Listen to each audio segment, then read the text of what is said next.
Welcome to The Explainer. Today, we are diving deep into one of the most ambitious books ever written about, well, us, Steven Pinker's How the Mind Works. We've broken down its huge, groundbreaking ideas into a visual journey to help you understand the very software that's running in your head right now. So let's just jump right in with a question that gets to the very heart of who we are. Is the human mind a blank slate when we're born where our culture and experiences write the entire story? Or is there something else going on? Do we come into the world with a kind of factory-installed operating system that shapes how we see everything? For a very long time, this blank slate idea was the accepted wisdom. It was just how people thought about the mind. But the book we're exploring today, it throws down a powerful and, honestly, a fascinating challenge to that whole concept.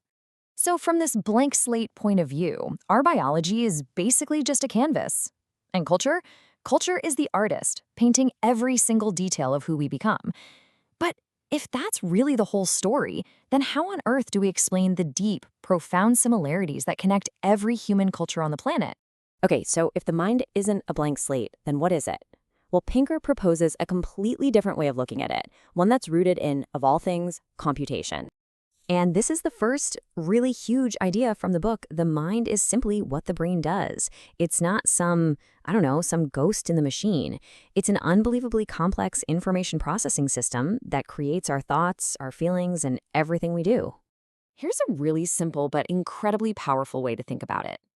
The brain is the physical hardware, the wetware, made of neurons and synapses. The mind, then, is the software running on that hardware. It's the amazing, complex operating system that's processing every sight, every sound, and every thought you have. So that brings up a pretty obvious question, right? If our mind is software, who wrote the code? The answer, it turns out, takes us way, way back into our evolutionary past. And this brings us to the book's second massive idea. Our mental software, it wasn't designed for scrolling through social media or navigating city traffic. It was written, bit by natural selection, to solve the actual life-or-death problems our hunter-gatherer ancestors faced for thousands and thousands of years.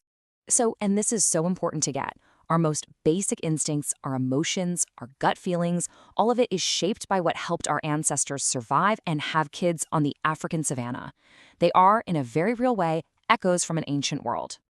Now, if we follow this idea, it leads to one of the most profound and I think one of the most hopeful takeaways in the entire book.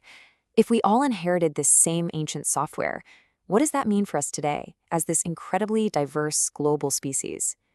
This evolutionary perspective helps us take apart some really, really dangerous ideas. Pinker brings up this just horrifying rationalization from the Vietnam War, a claim that another culture is so different, they just don't value life or feel grief the same way.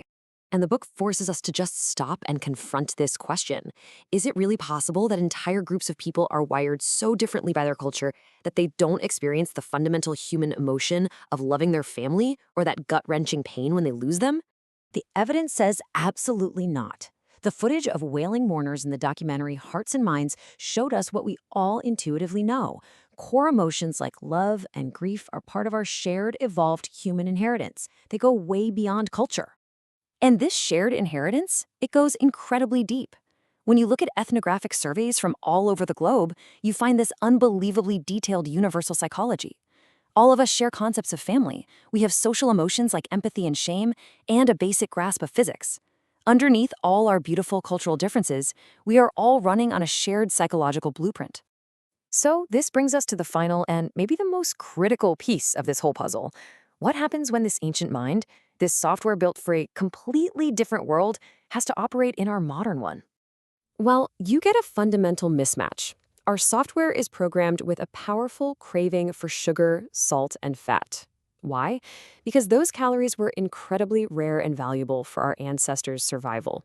But today, that same programming drives us straight towards the vending machine, and that can lead to all sorts of modern health problems. So much of what we struggle with today, from obesity and diabetes to the kind of anxiety we get from the constant hum of social media, it can all be understood through this lens. We are literally running ancient software in a world it was never designed for. And this leaves us with a final, crucial question.